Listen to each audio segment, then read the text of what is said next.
All right, here we go. Welcome into the Stone Shield Show. We are here a little bit later than normal, of course. It is Monday, February 9th, just past 3:30 in the afternoon, but I got a couple late shows this week. Schedule's a little bit different, so bear with us as it relates to that. I had some meetings here this morning, so we're going live a little bit after 3:30. Still going to have an hour show today, just me and you, no guests. Lots of stuff that we need to talk about. Super Bowl, of course, Bengals, Cincinnati Reds, pitchers and catchers reporting for spring training today.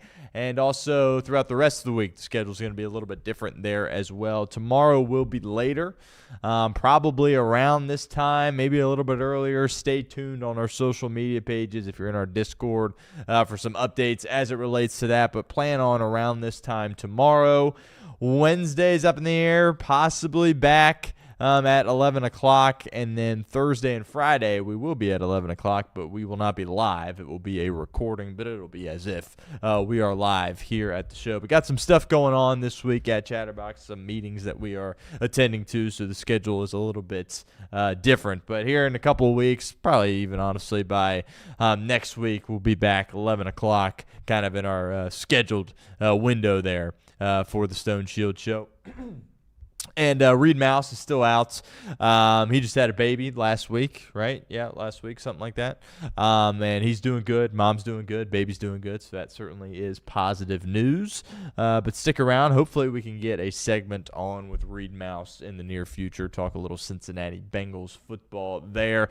But appreciate everyone, as always, for being here. Subscribe to the channel if you haven't done so already. On our way to 22,000 subscribers here at Chatterbox Sports. Always like the stream, too. And if you see any of our videos that go out on YouTube, whether it's a clip from the show, Chatterbox Reds, Chatterbox Bearcats, whatever it is, hit that heart icon for us. That really does go a long way. It helps drive a little bit more people to our content there as well. So like the stream, like the videos, subscribe, all that good stuff. And, of course, leave a 5-star review wherever you get your podcast. That certainly helps us out as well.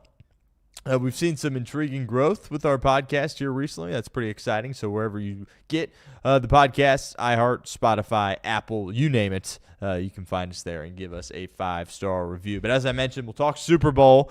The New England Patriots lose to the Seattle Seahawks 29-13, and honestly, it never really felt that close. Even when it was 9-0, it kind of, I don't want to say it felt like it was over, but it felt like New England certainly was getting dominated. And you check the box score after the game, and you go, my goodness, Drake May almost had 300 yards passing. A lot of that, empty calorie stuff, end of the game stuff, where ultimately it was out of reach. But for the most part, just a dominating performance from the Seattle Seahawks. So we'll talk about that from a New England perspective and a Seattle perspective, as it is now the offseason. How about that? Another football season in the books.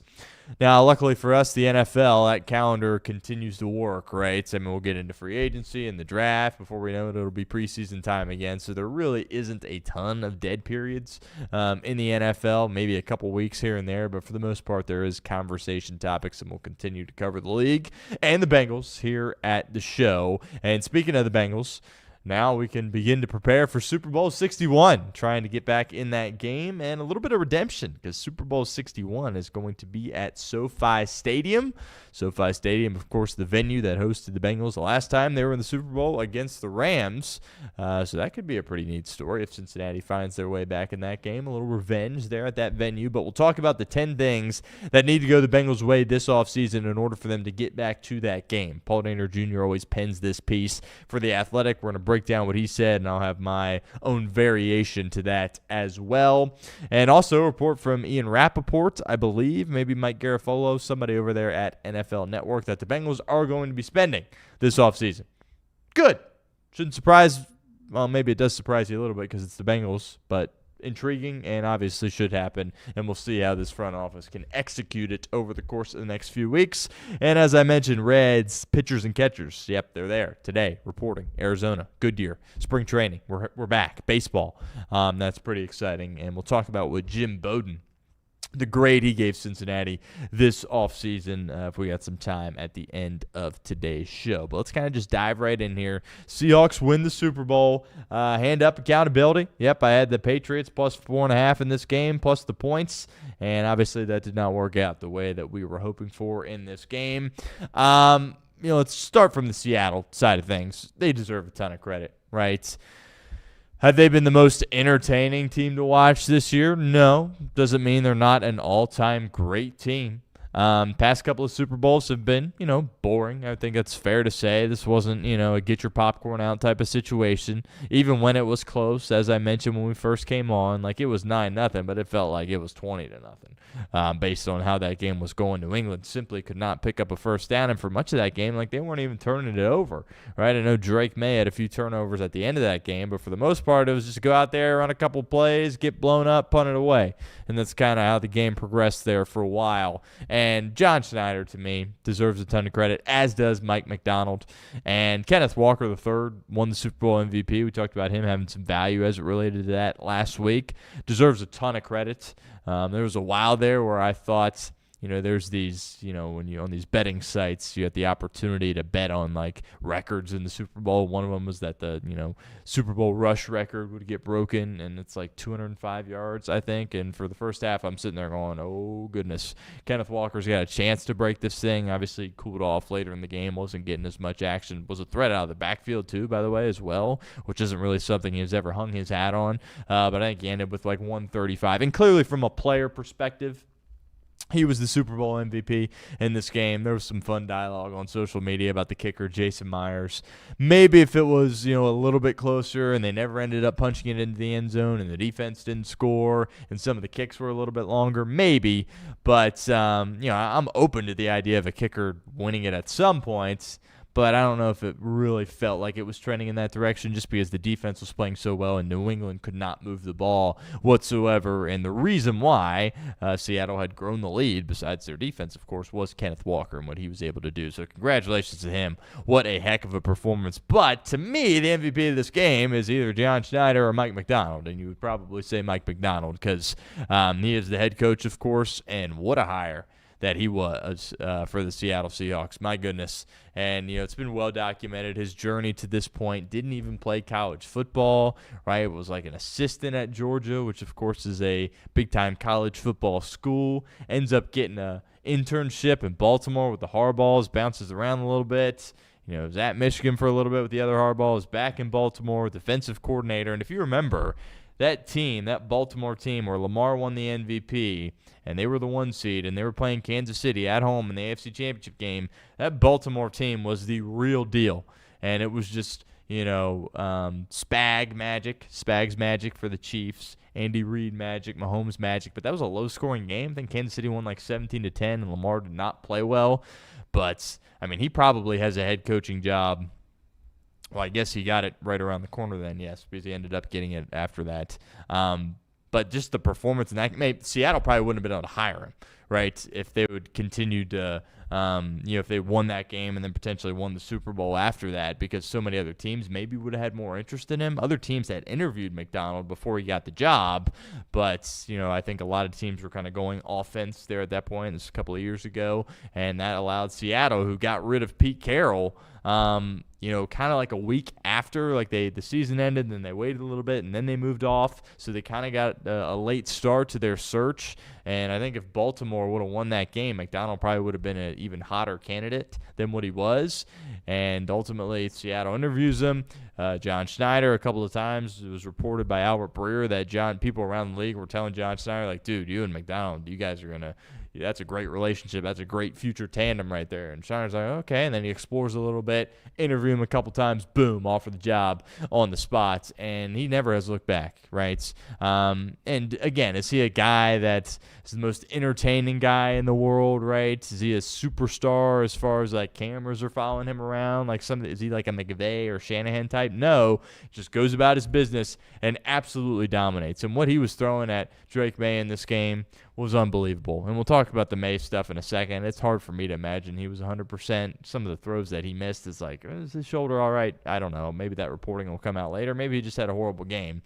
But some of the stuff they were throwing at him was absurd, and the Patriots couldn't do anything about it. And Collinsworth mentioned this on the broadcast. it wasn't like it was different stuff all throughout the game, but they had no answer for that corner blitz. And Devin Witherspoon, that guy is fast as heck. That guy's like a cheetah out there running because they would just send him off the edge, and he would go in there and create some serious havoc.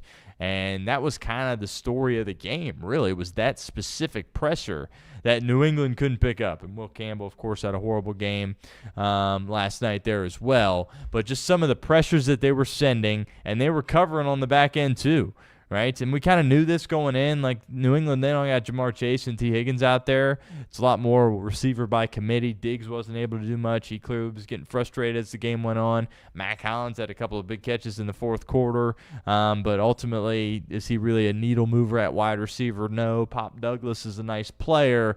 But they didn't really, and Henry, the tight end, I thought he would be more of a focal point in this game. They struggled getting him the football too.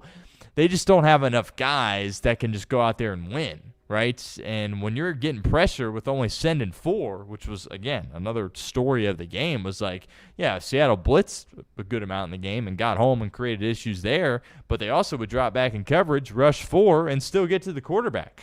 So that's a serious issue to be able to overcome there. And just that Seahawks defense, really, I was kind of poking fun about how they had the nickname for themselves, the Dark Side, I believe is what they call themselves. And, of course, you had the Legion of Boom, and I kind of was on here laughing like, all right, it's not the Legion of Boom. Like, these guys, like, they're getting a little bit carried away here. After you go out there and do that in the Super Bowl, regardless of who you're playing, that's really, really impressive, and they deserve a ton of credit for it. I mean, I'm looking at these guys on defense, and it's just stud after stud after stud, and acquisitions and draft picks from Snyder and just McDonald pressing all the right buttons, and clearly he is a guru, a wizard defensively, and we haven't really seen guys like that because, Belichick, of course, was a defensive-minded coach, and he was brilliant, and his teams always played their best in the biggest moments, but he wasn't calling the plays defensively, right? He's a defensive-minded guy, but he wasn't calling the plays. That was, Patricia, of course, for a while was really their main guy, but they had guys that would come in and call the plays. Same with Tomlin in Pittsburgh, defensive-minded guy, terrific, great defenses for the most part. He wasn't calling the plays defensively. Now we got this guy, Mike McDonald, that, he's a defensive-minded head coach, but he's calling the plays defensively, and he did a tremendous job, start to finish, in that game. And I just thought the game planning, too. If you remember early in the game, and it's going to get under-discussed, that's always what's so fascinating about the Super Bowl is there's these intricate things that happen throughout the course of a game or specifically early in the game, and then something happens late and one storyline just kind of overtakes everything and some stuff that was going on early in the game kind of gets overshadowed.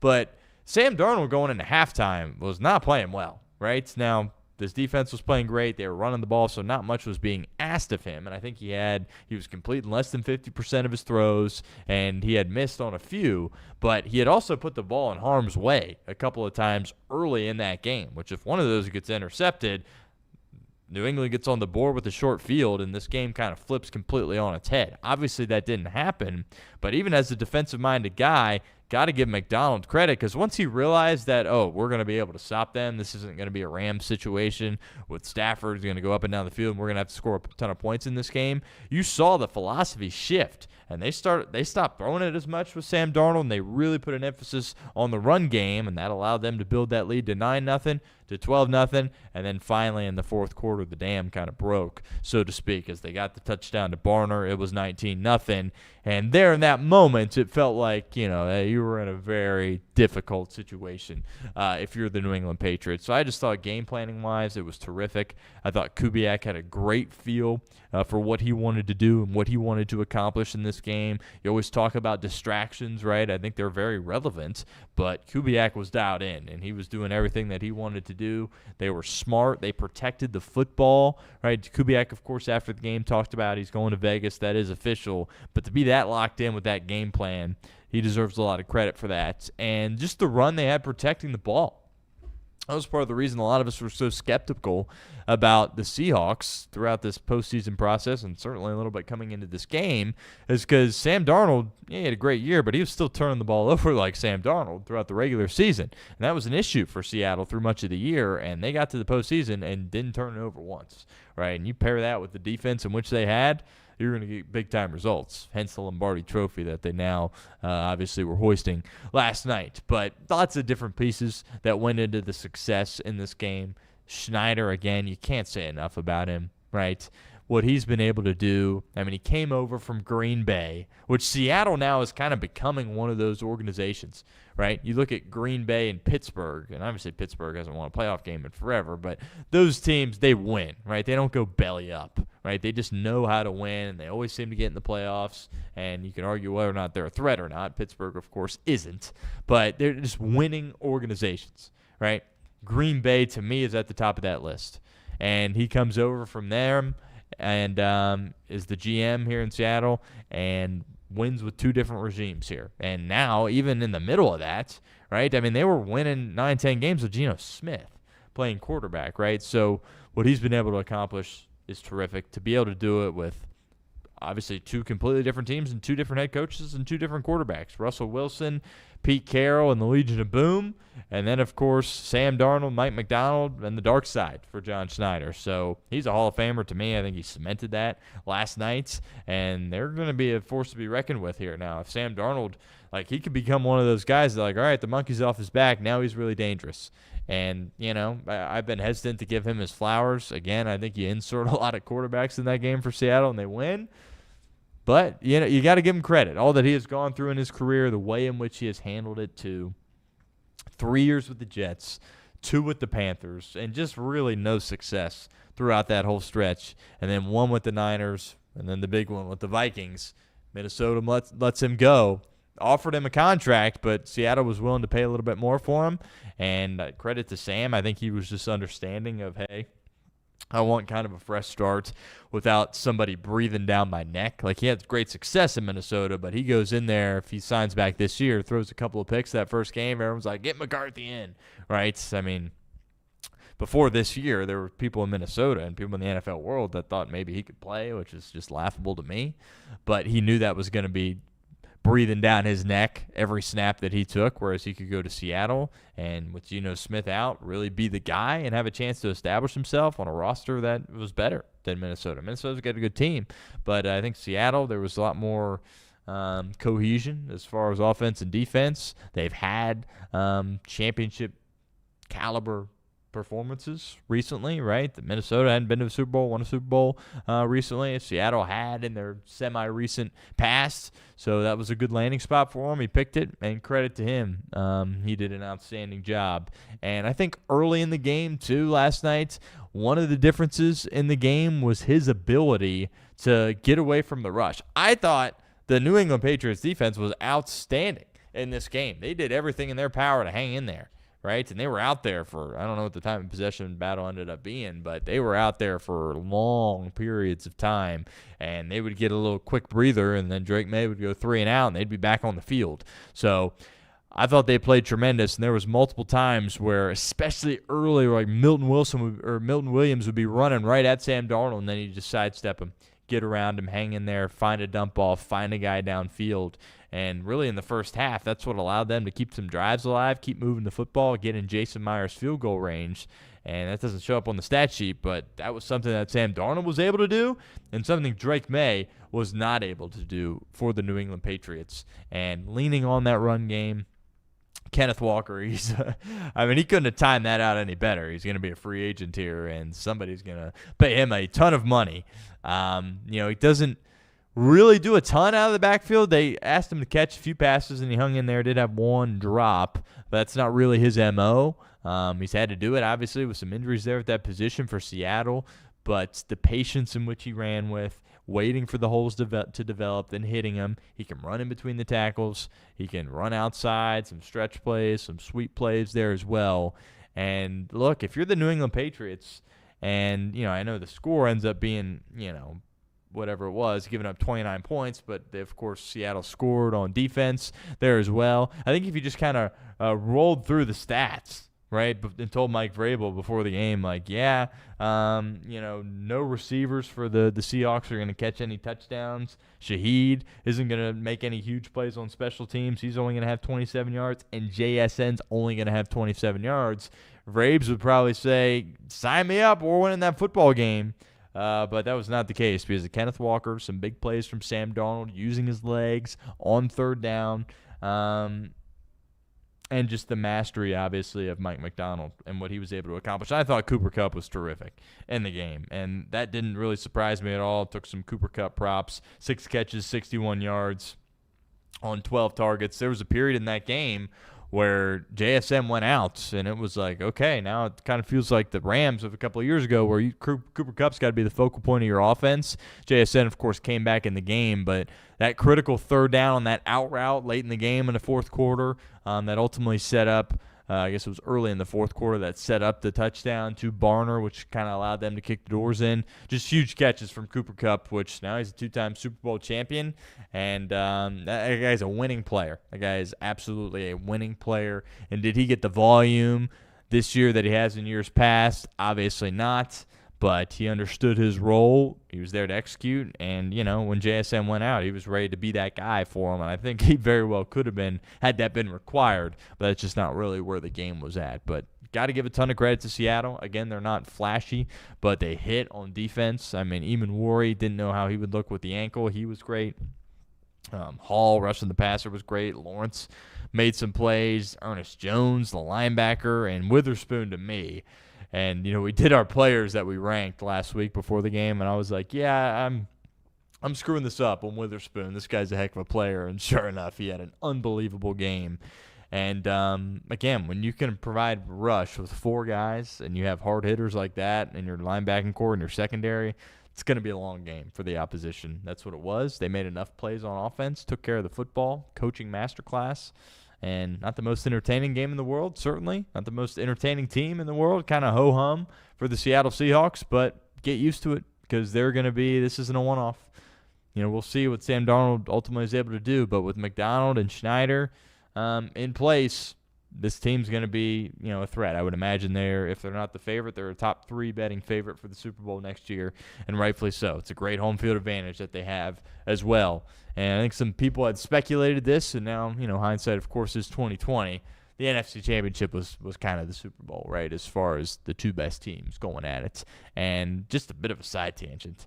I know I've been singing the praises of Matt Stafford for a while, but the defense that he went off against and the defense that dominated last week, that's the same defense, right? So that shows you what Matthew Stafford is capable of doing, because that was an unbelievable game that he had, albeit in a losing effort in the NFC Championship. But let's take a look at the New England perspective now.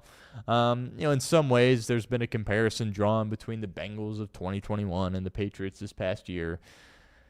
I hear you, right? Second-year quarterback, kind of has a breakout year, right? But I think there aren't really a ton of similarities, in my opinion. But I think it's safe to say that the Patriots got on a bit of a heater. Were they, a beneficiary to a weak schedule? Yes. But again, my whole thing with that is great. Like they deserve it, right? Are you going to make fun of them and bang on them for having that schedule? They had that schedule because they were awful the past couple of years, and specifically the most previous year. They got the 4th place schedule, right?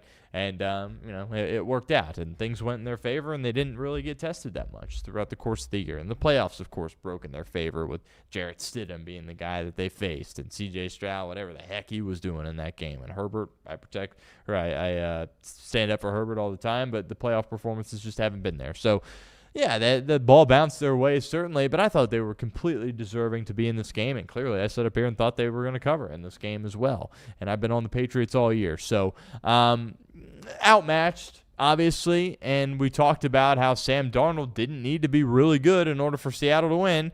Newsflash, he wasn't real good. They won, and that Drake May needed to be really, really good in order for New England to win, and he wasn't able to be at that level, and I don't think it's all his fault. I didn't think the moment was too big for him. That's not what I thought. I thought that, his shoulder wasn't 100%. I thought his offensive line wasn't really helping. I thought his receivers weren't winning in man coverage, and I thought he got confused a little bit, certainly there as well. I mean, this is year 2 for him, and McDonald was throwing some stuff at him, and for whatever reason, New England could not pick up that corner blitz. I don't know what was going on. They ran it multiple times. It actually could have gotten blown up like 2 or 3 more times than what it did. But eventually it resulted in the pick 6, and that was that. But I don't particularly blame Drake May for much that went on early in the game. I think at first it was, as a Patriots bettor, it was promising because they were getting a push on that defensive front. Remember that first drive, they ended up punting, but they got a push, and they were able to run it with Mondre a little bit on that first drive, and you're like, okay, we might have a chance here to, be able to run the ball, and that'll open up some things throwing the football, but ultimately, that was not the case, as that was short-lived, and there was always a negative play, right? And that's the thing. You always talk about being ahead of the sticks, and Tom Brady made a career out of doing that, where it's like, oh, it's 3rd down for Tom Brady. Well, it's 3rd and 4, right? Worst case, it's 3rd and 10, right? They were in situations where it was 3rd and 17 a couple of times, and against that defense, you got no chance.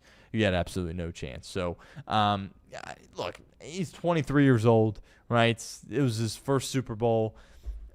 Did he play great? No, but I don't even know if, based on how Seattle played and the execution of that defense, if he really had much of a chance in this game, if I'm being completely honest. And I thought that would be a little bit different. I thought that, he might be able to do some things in this game, but for the most part, I'm not looking at Drake May as the main reason they lost this game. They just kind of, they were outmatched, right? Vegas knew, right? They tried to tell us with the 4.5-point spread. That's a huge number in a Super Bowl. Clearly, Seattle had more talents, and I fell into the trap. I've been on New England all year. I thought they were going to compete in the game, but once they got down, right, even when it was 9-0, and I said this earlier, where I was like, it kind of feels like it's 20-0, and then especially when it was 12-0, it's like, okay, now it's like we need 2 touchdowns in order to take the lead here, and then they hit the touchdown to go 19-0, and you're like, it kind of feels like it's it. However, this is where I do put some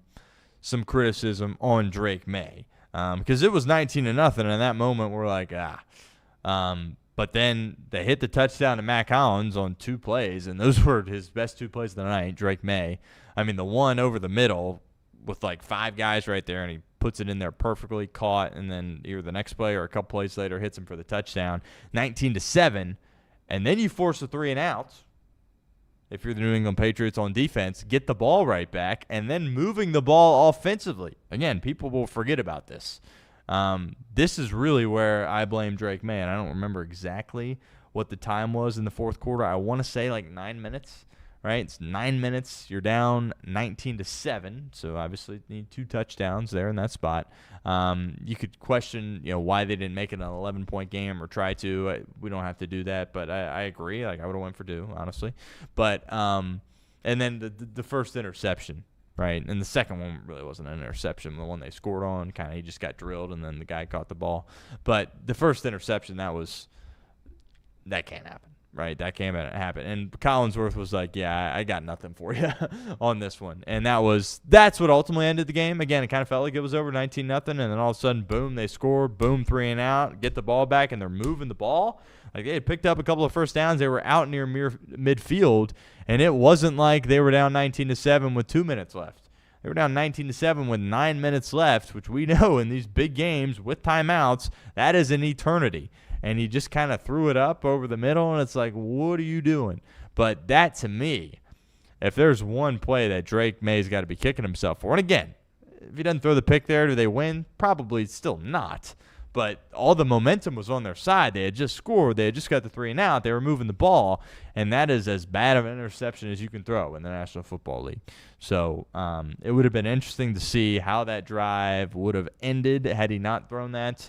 And it wasn't on 3rd down either. Like, it was really just a head-scratching play. And, again, 23-year-old, year 2. So that's kind of, what it is. But that, to me, if you want to throw criticism at Drake May, I'm not really banging on him for the no points in the first half. Like, they didn't really have many opportunities.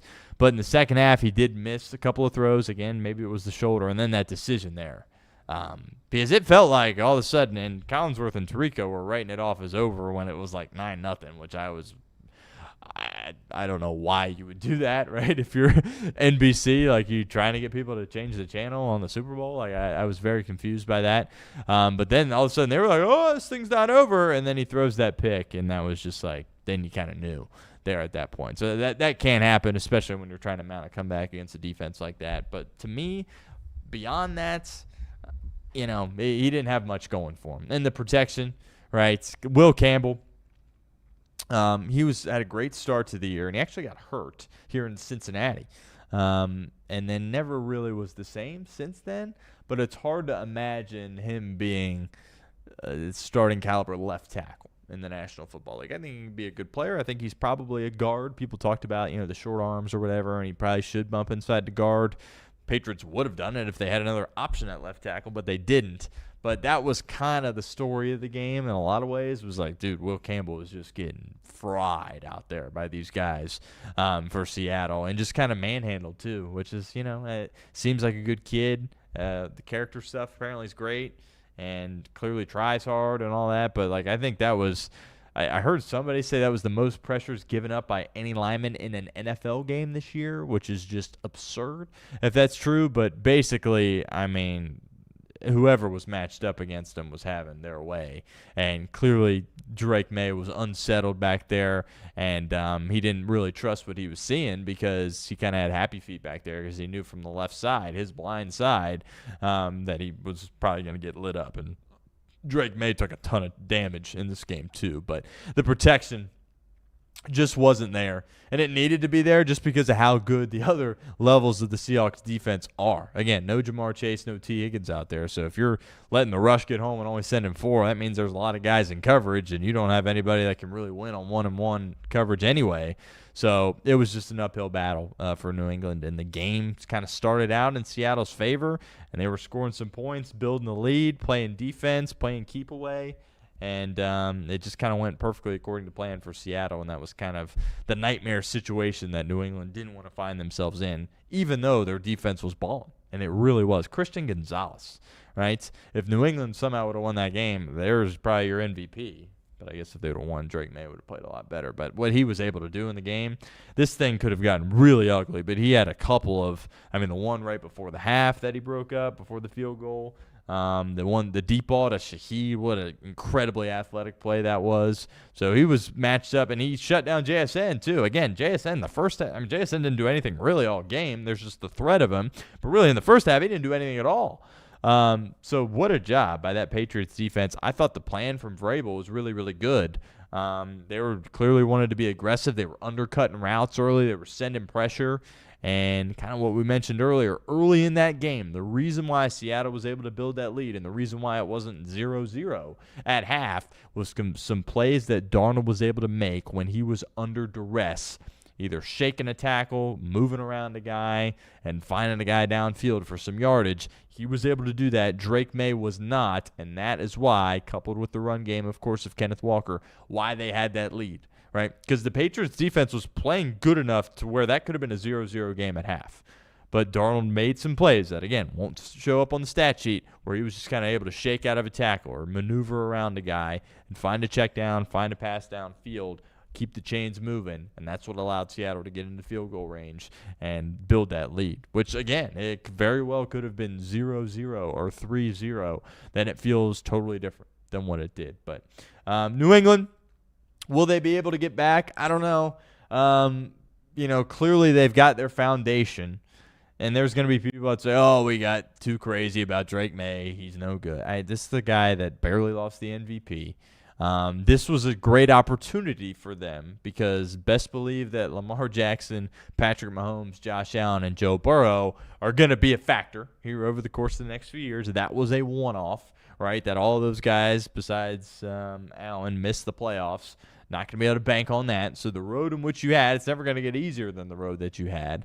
But if you can get some offensive linemen and get a one as a receiver, you're going to have a chance. But, this was a great opportunity, right? And when you get to the Super Bowl and you don't execute in that moment, you never know if you're going to get back ever again. And that's kind of the situation New England finds themselves in right now. And, look at us here in Cincinnati, right? I'd be the first to admit, never did I think that we would be here in 2026 and the Bengals would not be back to the Super Bowl. And they were inches away the year right after that of getting back, but then haven't sniffed the playoffs ever since. So it's just kind of part of it. When you're there, you got to execute when you have the chance. They didn't. And what makes them probably sick, too, is, like, again, you look at the scoreboard, 29-13, it couldn't have been that bad, right? That was, I mean, in some ways, that was kind of felt like Seattle's first Super Bowl, right, against Denver. What was that, 43-8? I mean, it kind of felt like that level of domination, despite the fact that the scoreboard obviously didn't say that, but didn't really feel like New England had much of a chance, especially right when they finally got some momentum, and then throwing that boneheaded pick with like 9 minutes left. That ultimately is what cost them. But, yeah, that's it for football. And we transition into some other things, pitchers and catchers reports. And, yeah, it's kind of a moment to take a breather here. It's always a little bit sad when the Super Bowl ends because, we don't get pro football, college football for quite some time now. But as I mentioned at the top, still plenty of off-season discussion in this league, right? Baseball, you got your games and you got the postseason, and then we all kind of check out unless we're Nick Kirby and Craig Sandlin and Mike Hart. But, like, when, it's off-season, we're kind of checked out. Football keeps us a little bit more engaged with the draft, free agency, and OTAs, training camp, stuff like that. But, yeah, Seahawks Super Bowl champions, and the Bengals are now looking forward to Super Bowl 61 in SoFi Stadium, Los Angeles, the site of the crime when Logan Wilson had a horrible call go against him that gifted the Los Angeles Rams a Super Bowl several years ago, but potentially some redemption in 2026. As the site of the Super Bowl is going to be at SoFi Stadium in Los Angeles. And let's kind of talk a little Cincinnati Bengals now over the course of the next 15 minutes or so.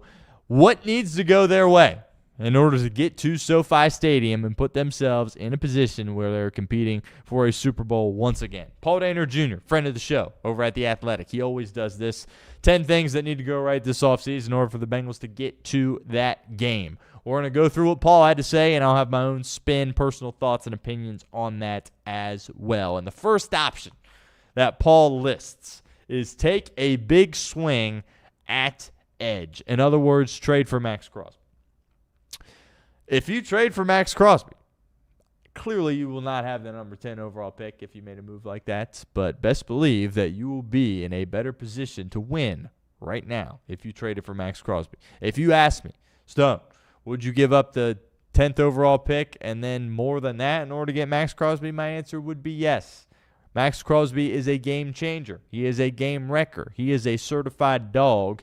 And if I'm the Bengals, I do whatever I can to get him here in Cincinnati. Again, I've made this point a million times on the show. Hopefully you have multiple iterations of Cincinnati Bengals football with Joe Burrow at quarterback. And as we know, the Bengals have Joe Burrow. They have a chance to win a Super Bowl. But at some point, you're going to have, hopefully, so long as he stays here, Joe Burrow without a prime T. Higgins and Jamar Chase.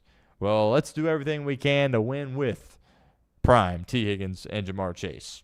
A move, as far as acquiring Maxx Crosby via trade, certainly would signify that. Now, is Cincinnati going to do that? No. We know this. Would they create some crazy swing, crazy aggressive swing in order to land a stud player? Probably not, but that doesn't mean it can't factor into this plan here because I agree with Paul Dehner Jr. Bengals, you're on your way at that point if you trade for Maxx Crosby. But then the second thing Paul talks about is essentially attack that position responsibly, right? You don't want to do a big swing for a huge superstar guy like that, and that's fine. Well, you still have to address it, right? And that still means you have to bring in a guy in free agency. Draymond Jones is a guy that we've discussed a lot from Baltimore. There's the guy with the Falcons, too, as well, which side tangent. I've been telling everybody, right? Shamar Stewart was the right pick. We didn't want James Pierce. We want Shamar Stewart. That was a crazy story that came out with James Pierce Jr., but I digress. You got to attack that position responsibly. Get a middle-of-the-line free agent. Get ready to allocate a draft resource towards that position, right? I like Cedric Johnson a lot. I think he's a part of the future. I think he's a part of the solution at that position. You can't just sit here and say, oh, Miles Murphy, he's going to take another step. Shamar Stewart, he's going to be ready to go. Oh, we got Cedric Johnson here. And we'll kind of draft the guy and go from there. No, you have to address that position with new bodies and be ready to go come the draft and come week one next season. Need a leader at linebacker, right? That's what Paul says. To me, I would just say rehaul the room and bring in a leader at linebacker. I got no interest in Demetrius Knight and Barrett Carter playing serious snaps for this team next year. Is Demetrius Knight a guy that's like, okay, you can deal with him out there? Maybe. I don't think Barrett Carter is. So my solution would be rehaul linebacker, but you have to bring in a veteran. And the Bengals, for whatever reason, hate bringing in veterans, especially on the defensive side of the ball. Well, guess what? What you've done the past few years hasn't worked. You need to bring in a guy. There's a bunch of old dudes that are out there that you can sign to a one-year deal, maybe $8, $9 million, which is a little bit pricey. Demario Davis is a name. He's 37 years of age, played for the Saints his whole career, has been a heck of a player, has a tie with the position coach, Mike Hodges, here in Cincinnati. That could be an interesting fit. He's got 1, 2, maybe 3 years left, maybe 1 or 2. I get he's been a Saint forever. You think you're winning a Super Bowl with Tyler Shuck this coming year? Keep dreaming. You can win one here with Joe Burrow. There's some intrigue there. Bobby Wagner, to me, is washed. That's a name people throw out there. Lloyd, the linebacker, he's interesting. Anzalone from Detroit, right? Again, you don't need to commit to these guys. Oh, here's a 4-year deal. No, here's a 3-year deal. No, sign these 1-year deals with these veteran players that you know have leadership qualities. Bring them in here to help along the young guys and hopefully just play more than the young guys and be a part of winning in the short term. I don't think that's a problem. I think you're allowed to do that. Do you want to draft and develop as kind of your foundational principle of your team and core value of your team? Yes, right? You can't just build a team in free agency and expect to win a championship. That doesn't mean you can't plug and play at spots in which you need, right? Old linebacker, could use one here in Cincinnati. Oh, he knows how to tackle? Great. Oh, he's got some actual eye discipline and knows how to, maintain angles out there when he's getting ready to tackle somebody, and knows that he should shift the guy towards his teammate rather than shift the guy towards a bunch of green grass. Okay, let's bring him in, right? Something the linebackers obviously have struggled immensely with in Cincinnati. But I want a leader, right? Duke Tobin was talking about that. That was kind of alarming to me. It's like, you assembled this team. You didn't put any leaders out there on defense. I want a leader. I want a guy that can tackle, right? It should be very easy to address. Paul says leadership at linebacker. True, but I'd also basically just rehaul the room there as well.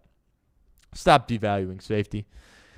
This one makes us frustrated because we've been saying it for the Cincinnati Bengals. Like, for whatever reason, they're just like, safety.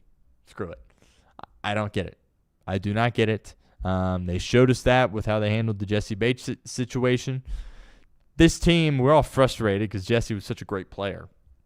There's no reason that they should be that bad at that spot since losing Jesse. Maybe not as good at that spot, but why are they so bad? Because they don't care. Right? Oh, we'll sign Nick Scott. We'll sign Geno Stone to a 2-year deal. He'll stink, and we'll know it 3 weeks in, but we'll stick with him for 2 years. Right? I don't get it. Caleb Downs is the name I've said multiple times. You don't want to take a safety in the first round. He better be off the board if you don't take him, number one. There's other safeties later in the draft that you can get. There's free agents out there. Address the room.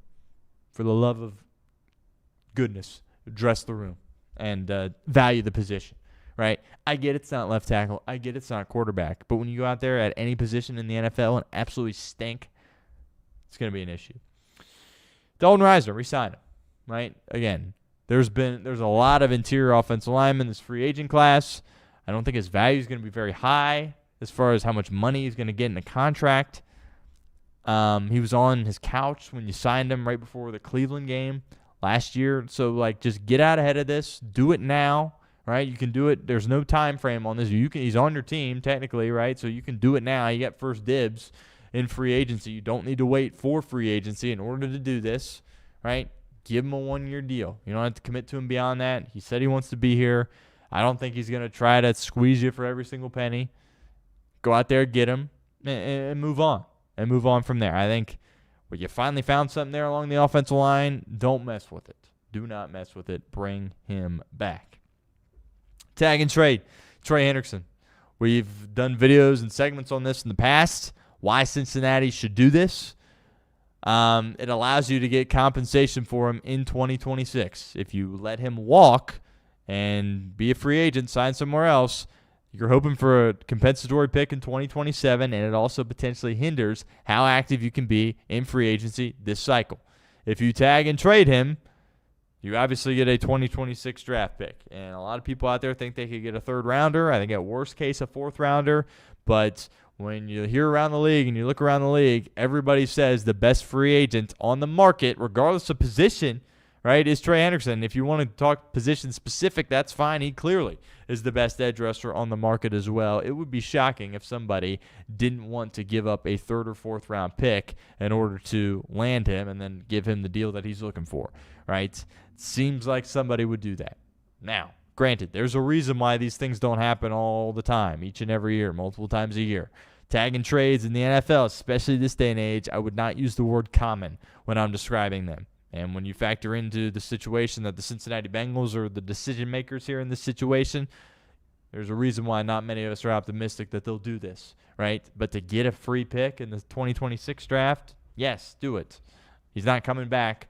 Try to get something for him this year. 2027 pick, I'm not worried about 2027. I would trade away every 2027 pick if it meant the Bengals were going to the Super Bowl in 2026, right? And I think a lot of us feel the same way as well.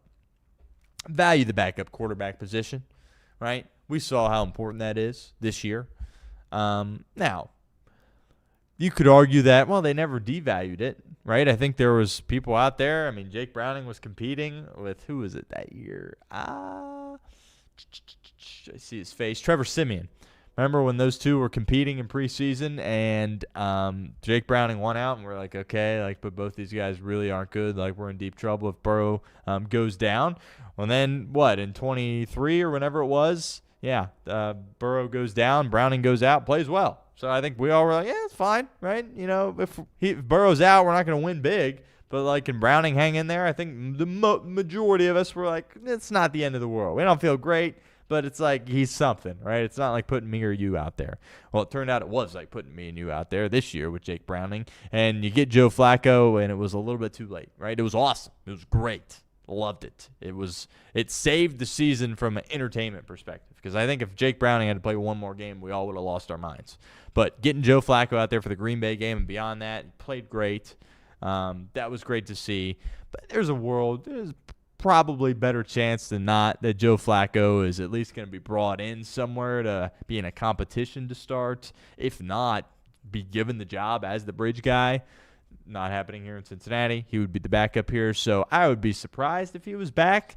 But if he's in a situation where nobody wants him to be the starter or be in a competition, yeah, bring him back and pay him top-of-the-line backup money.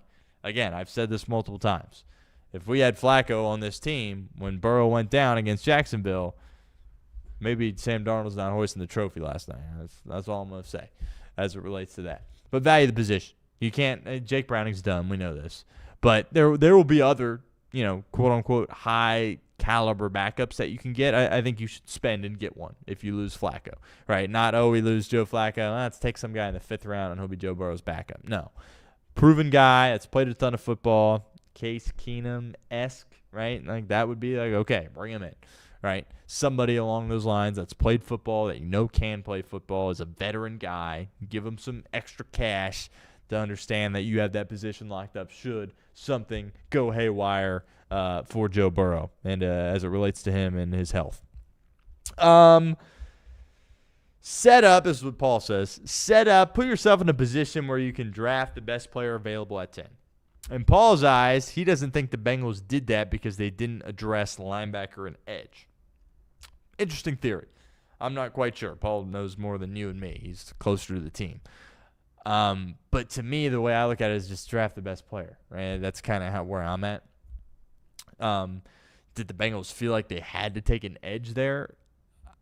Like, I don't get why they would feel that way, right?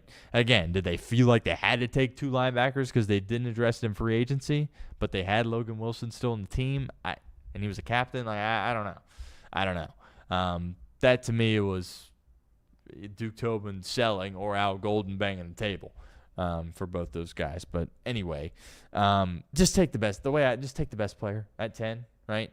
The best defensive player, sorry. So not a receiver or a tackle. I think tackle in the 2nd or 3rd round is something you should consider. But for the most part, take the best defensive player available, i.e. Caleb Downs, right? If Bain or Bailey are there, fine.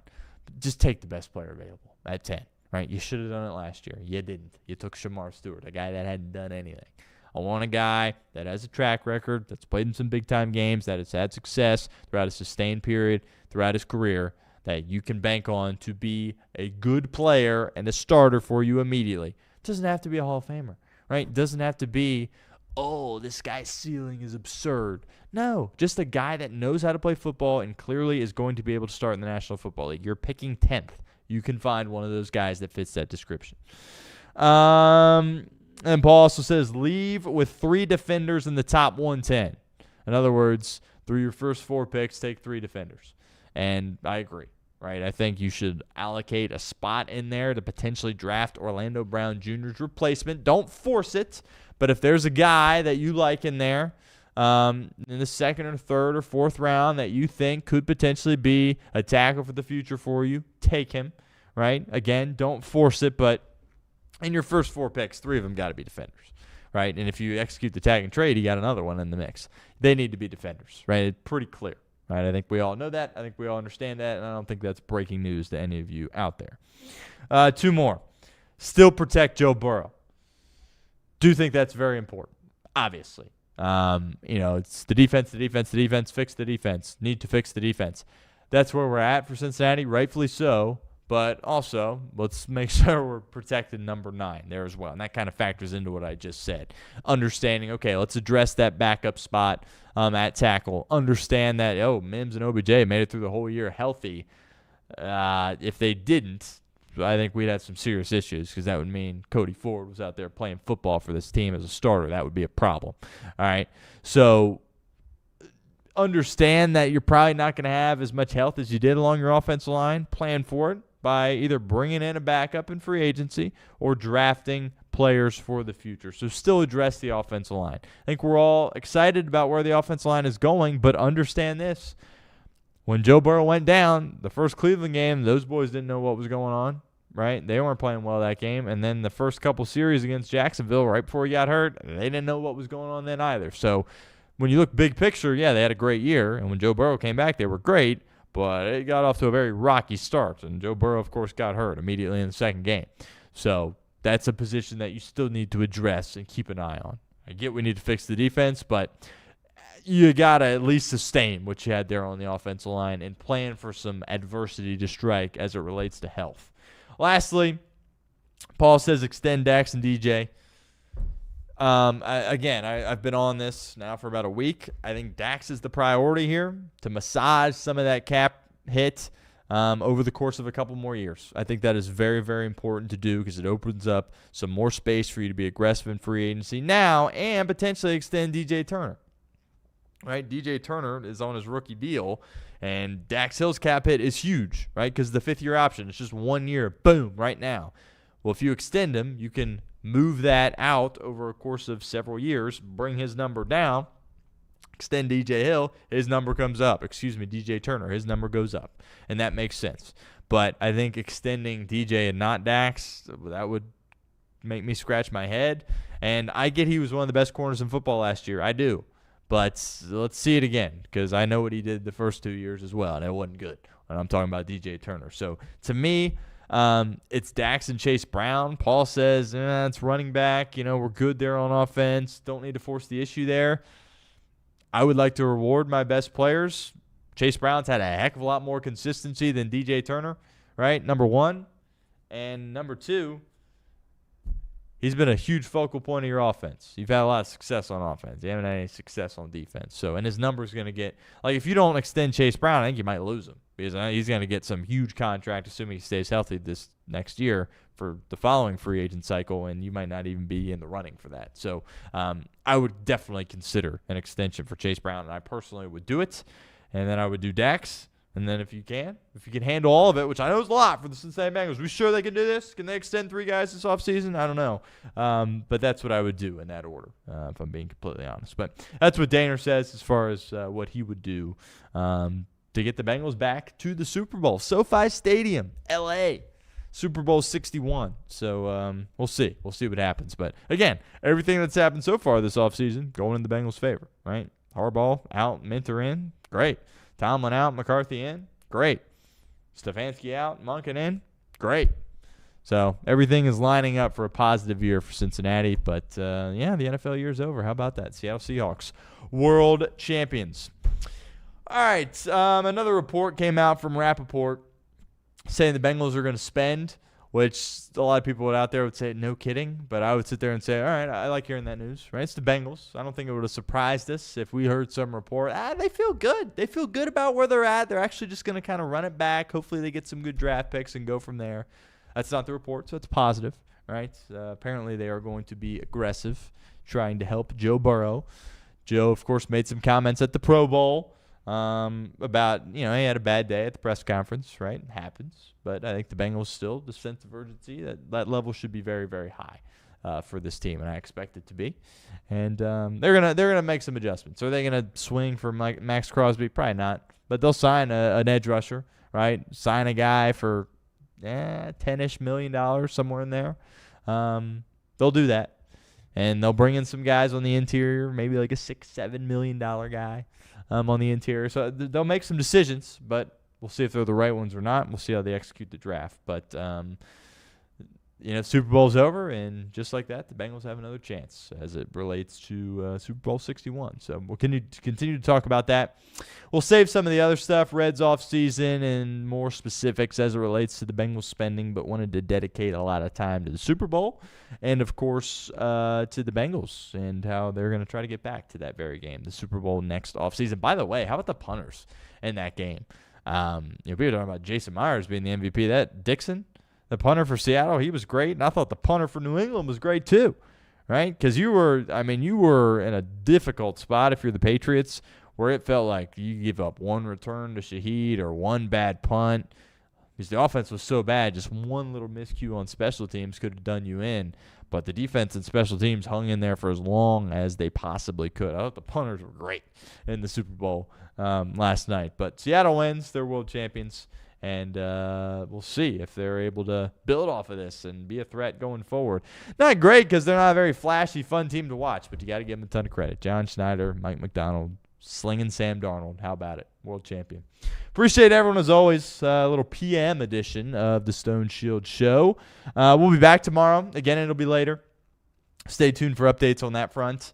I would imagine around 3:30, I would say. Maybe 3, maybe 2:30, somewhere in there. But we have some more meetings tomorrow that we're going to deal with.